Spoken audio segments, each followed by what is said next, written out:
gente! Nós aqui de novo juntinhos no Direito ao Ponto. Sejam todos bem-vindos a mais uma edição aqui do programa. Hoje a gente vai falar da nova pegada do momento no mundo jurídico, contrato de namoro. Você já ouviu falar? É bastante novo, hein? É bastante recente.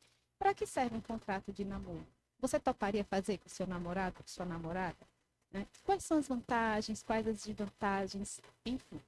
Quem vai falar com a gente sobre isso é o advogado, professor universitário e secretário-geral da OAB Petrolina, que foi meu professor. Tive a honra de ser aluna desse cara, gente, que deu aula de contrato para a gente na maior leveza, com uma dinamicidade incrível e com muita criatividade. É um prazer receber aqui Diogo Giesta. Olá, tudo bem a todos? Queria agradecer aqui o convite. É com grande satisfação que eu participo desse programa. Já assisti alguns episódios e achei excelente. Gostei também dessa dinâmica e eu espero trazer minha dinâmica para cá também. E você que está aí assistindo a gente, queria que você curtisse desde já, tá? Já gostou do tema? Curte já. E se você conhece alguém, um homem, uma mulher, um seu amigo, sua amiga que está aí namorando, não esquece não, hein? Já compartilha esse vídeo, né? É importante compartilhar para manter todo mundo informado. Acho bom ver vocês se ligarem aí nessa parada. Bem, gente, para começar, é importante que o professor explique o que é um contrato de namoro. Legal. Vamos lá. Então vamos começar do começo, né? E para a gente começar do começo, é importante primeiro que a gente entenda o que é o contrato. O contrato, deixando bem claro para você que está me assistindo, e pode ser que você nem seja da área do direito, tá? Mas eu quero que vocês entendam o que vem a ser esse contrato. E qualquer dúvida pode deixar aqui nos comentários que eu vou acompanhar, tá? E vou responder todas as dúvidas do comentário.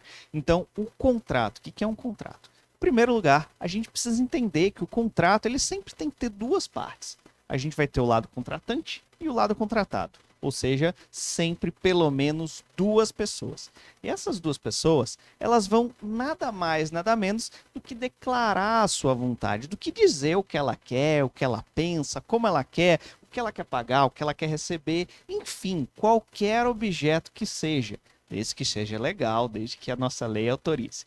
Havendo essa legalidade, as partes elas poderão declarar a sua vontade e, diante disso, colocar ali no contrato, deixar tudo muito bem detalhado de como que ela quer que ocorra aquele determinado ato, aquele determinado negócio jurídico. E o contrato de namoro nada mais é do que um contrato, isso tudo que eu falei para vocês até agora, sobre um namoro. Então a gente vai ter dois contratantes, a gente vai ter sempre os namorados, aquelas pessoas que estão se conhecendo, que estão gostando já de si, que estão gerando uma relação de afeto entre si e vão realizar esse contrato.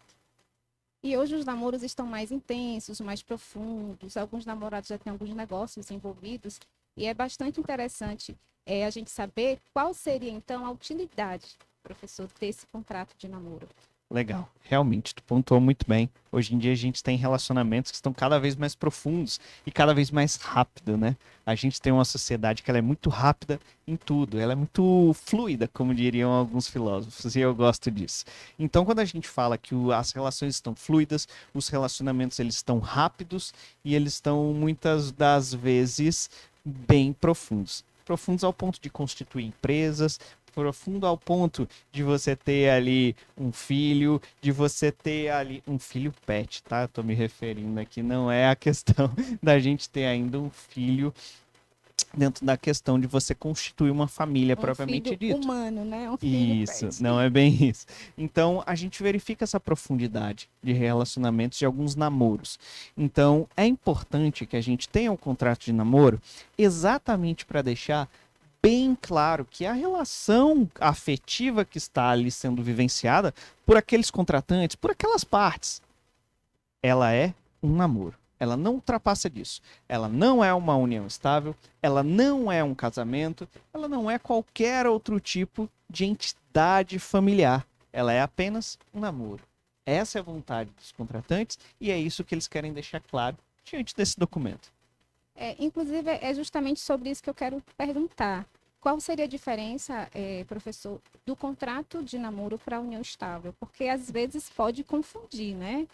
Por exemplo, agora no período pandêmico, né, o fica em casa levou muitos casais, por exemplo, que não tinha esse costume a ficar um mais na casa do outro, passar uma semana, coisas do tipo, né?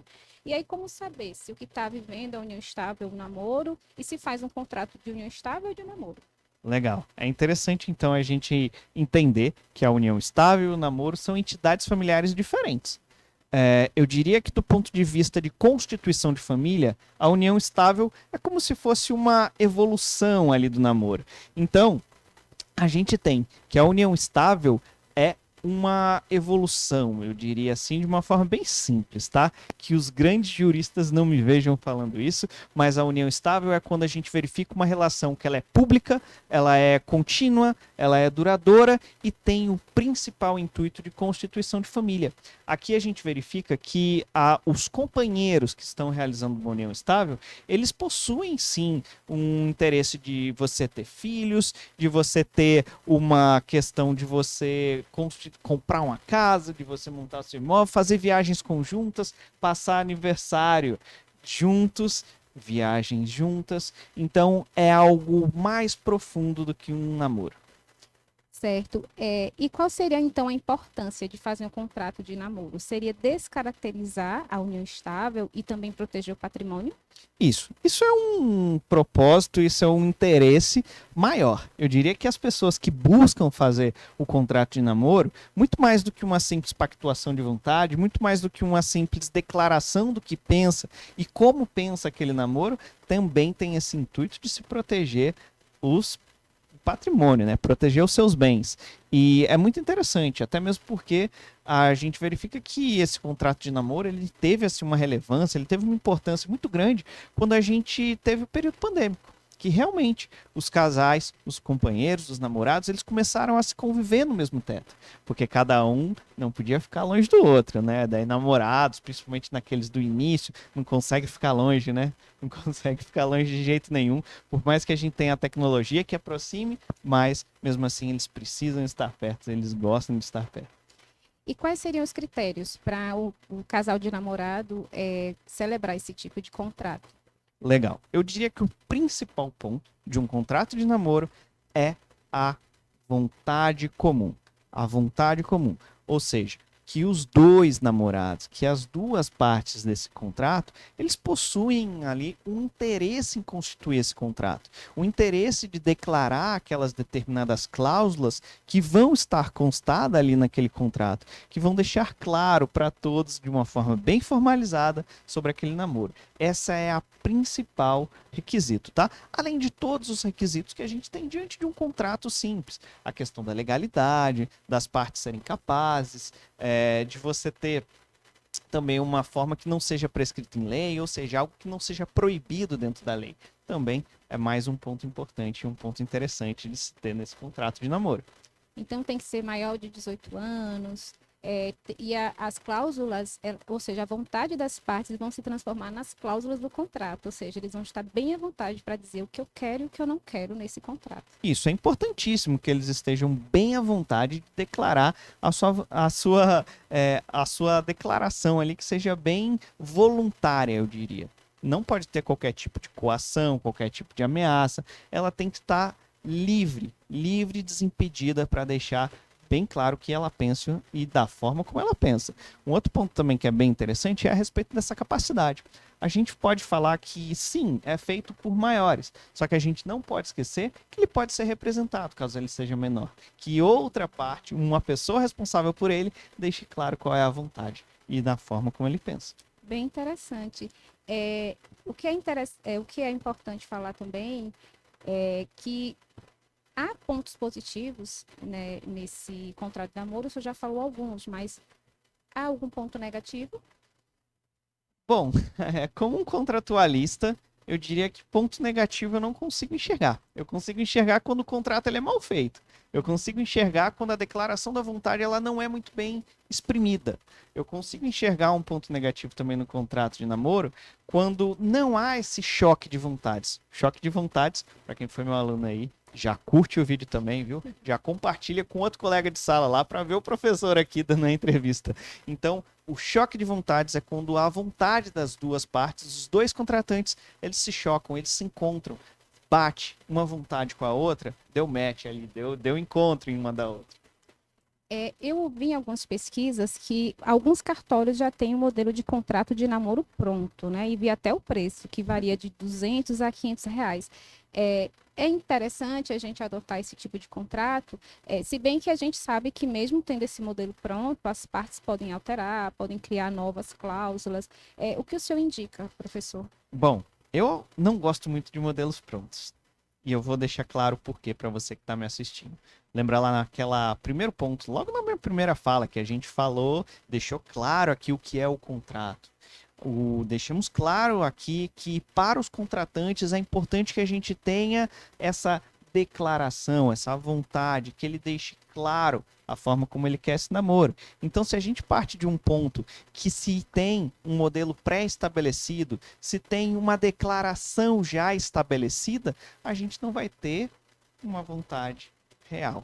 A gente não vai ter ali uma expressão da forma como ela pensa e como ela enxerga esse determinado namoro que seja verdadeiro. O interessante é começar do zero, né? Montar É. ele, construir os dois juntos, Sim. acompanhados de um advogado, né? Sim, necessário. isso é sempre importante. Até porque a gente tem namoros que são diferentes. Talvez o seu namoro que está aí nos assistindo é diferente do seu vizinho, é diferente da sua prima, que é diferente também da sua tia ou do seu tio. São namoros diferentes, são realizações diferentes, são entidades familiares diferentes. Por mais que a gente tenha um ou outro ponto em comum, se a gente for analisar com uma visão mais macro, com uma visão mais aberta, nós conseguimos encontrar diferenças entre um namoro e outro. A vontade do casal A não é a mesma vontade do casal B, embora possa haver ali um ponto em comum entre a vontade dos dois casais, né? Exatamente. Mas cada casal tem os seus sonhos, né? Tem a sua história, a sua realidade diferente. Os casais homoafetivos podem também celebrar o contrato de namoro? Também. Nós temos no nosso ordenamento jurídico brasileiro já a aceitação, a equiparação nisso. Até mesmo nós temos diversos exemplos que trazem essa realidade. E também é um ponto bem interessante a gente falar sobre esse aspecto e sobre essa entidade familiar e esse tipo de relacionamento afetivo, porque nós temos bastante casos relacionados a essa questão. Porque, embora o nosso ordenamento aceite, nós temos alguns pontos na nossa sociedade que, infelizmente, não têm essa mesma visão. Nós temos algumas pessoas que têm um ponto de vista um tanto quanto preconceituoso em relação aos casais homoafetivos. E isso acaba fazendo com que eles tenham uma aplicação maior desse contrato. Eles acabam não aceitando e não realizando outras entidades familiares. Eles acabam ficando nesse ponto. E quando a gente fala de proteção, quando a gente fala de formalização, o contrato de namoro ele pode ser muito importante nesse aspecto. Pode ser, no caso, a melhor indicação para aquele Sim. casal, né? Que tem aquele tipo de relacionamento profundo que a gente falou aqui.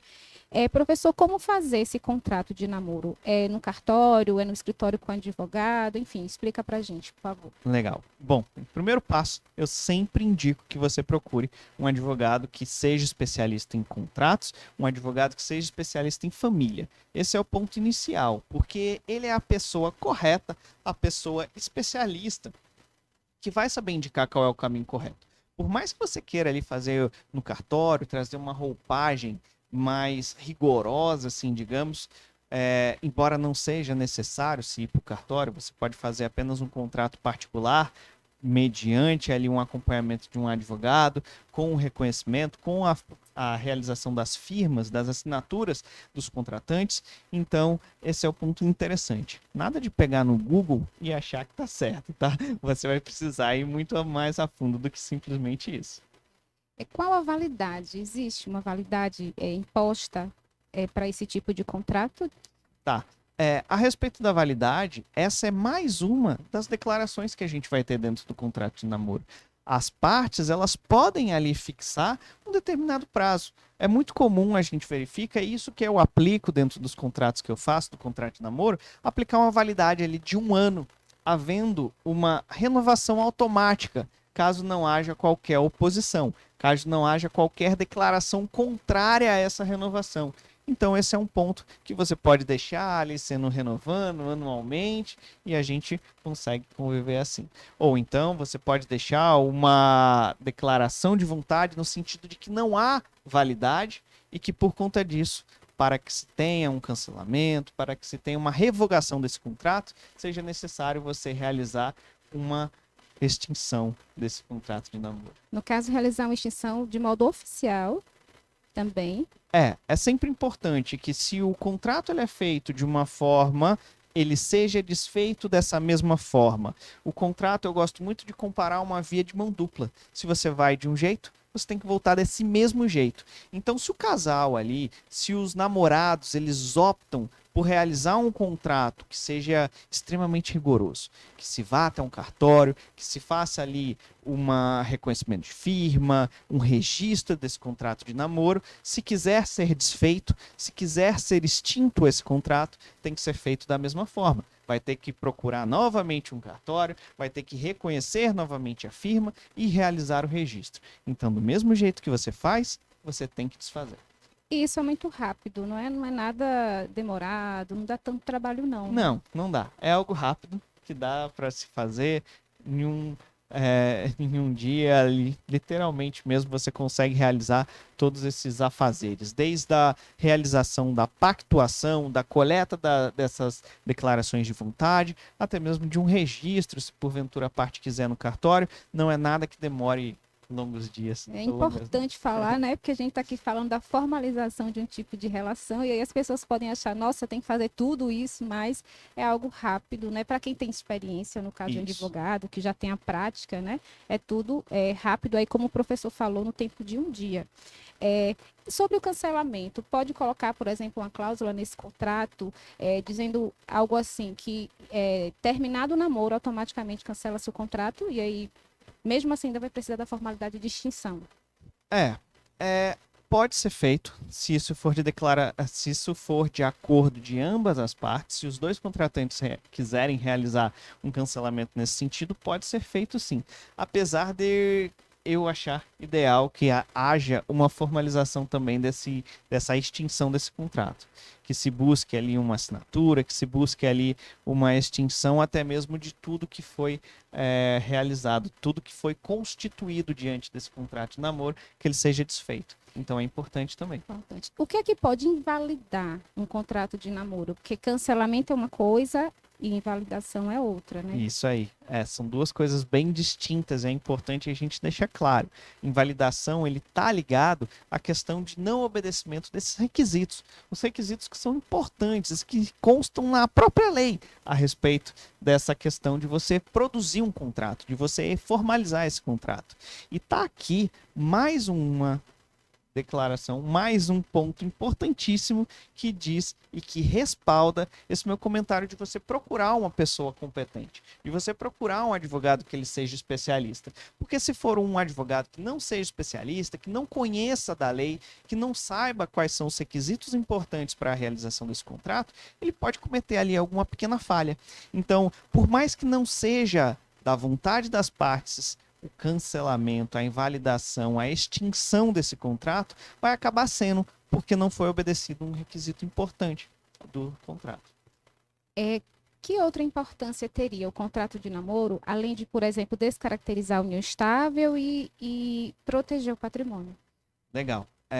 Como é uma declaração de ambas as partes, pode-se constar nesse contrato tudo que for de interesse do casal.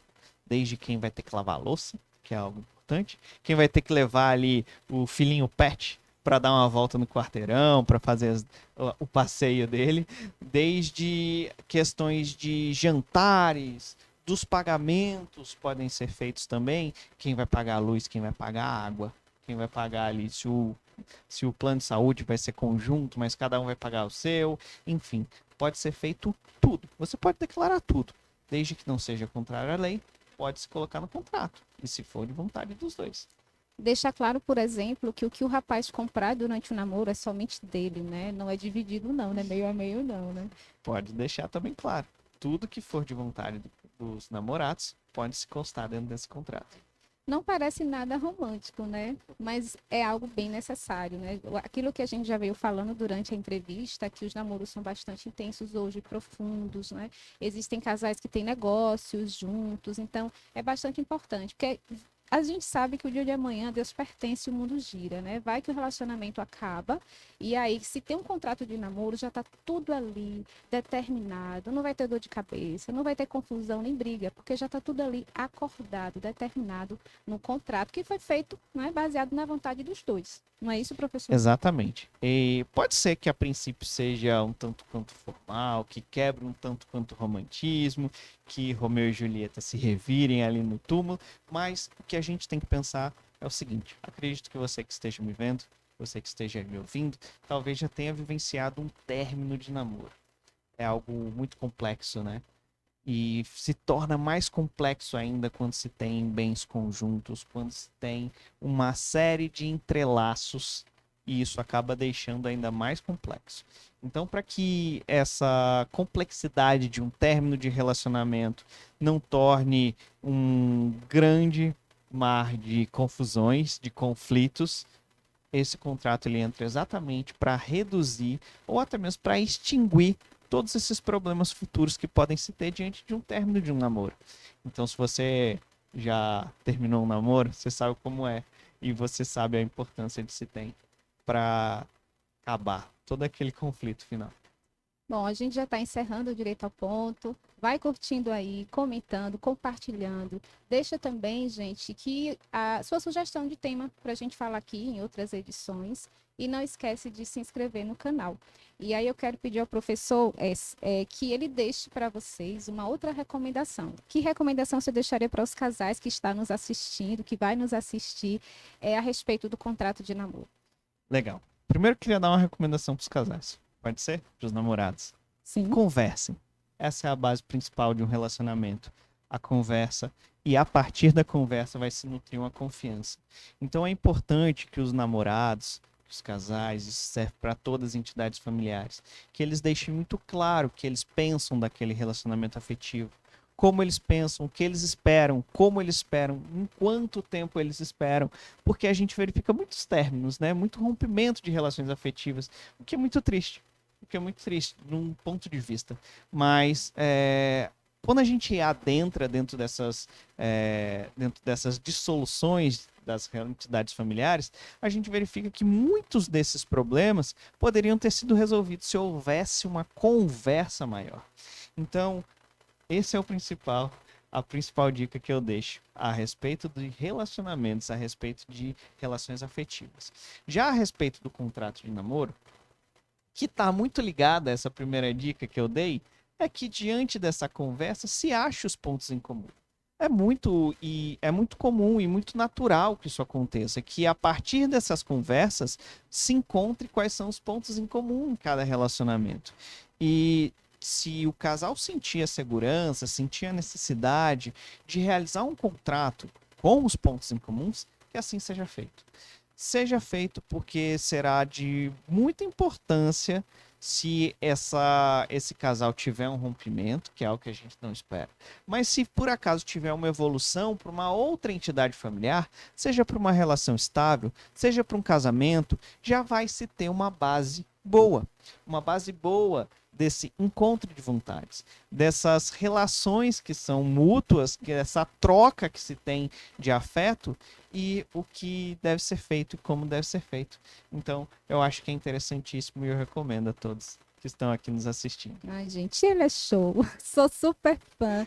E olha, já aconteceu de casais, por exemplo, estarem juntos e quando termina o relacionamento e de repente o rapaz recebe em casa uma citação, né? Ou seja, a mulher entrou com ação contra ele e na ação ela pede que seja reconhecida a união estável e a dissolução dessa união, como na verdade nunca foi união estável. Para ele, não. Então, a dica que o professor deu aqui, gente, é super valiosa.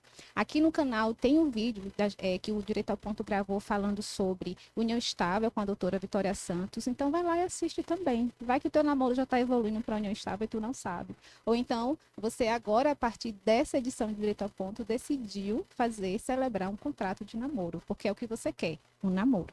Então, gente, vai curtindo aí, vai partilhando para os amigos, para que a galera fique ligada. Foi um prazer estar com vocês. Professor, obrigada. É sempre um prazer estar com o senhor. Satisfação, eu que agradeço aqui a oportunidade de estar conversando, te reencontrar em primeiro lugar, e também estar conversando desse tema que eu gosto tanto, que é contratos, e também sobre o contrato de namoro, que também é bem interessante, sobre direito de família, é sempre muito bom e muito importante da gente discutir, porque a conversa é a base de tudo. E aqui fica a minha recomendação. Agradeço demais o convite, estou inteiramente à disposição para participar de novo, para conversar sobre outros pontos. Se você quer que eu venha aqui conversar também, pode colocar no comentário que eu venho conversar sobre outros contratos ou sobre outras questões a respeito de direito de família ou do direito civil. Foi uma satisfação participar aqui. Agradeço a todos que acompanharam a gente até esse momento. E se você gostou, não esquece de deixar a sua curtida e para compartilhar também para uma pessoa que você acredita que vai gostar também desse assunto. Gente, ele vai voltar sim. Existem outras modalidades de contrato. Eu não vou desgrudar, não, viu? Vou colar ele aqui. E aí, gente, fica com Deus e até o próximo Direito ao Ponto. Obrigada pela companhia. Tchau, obrigado.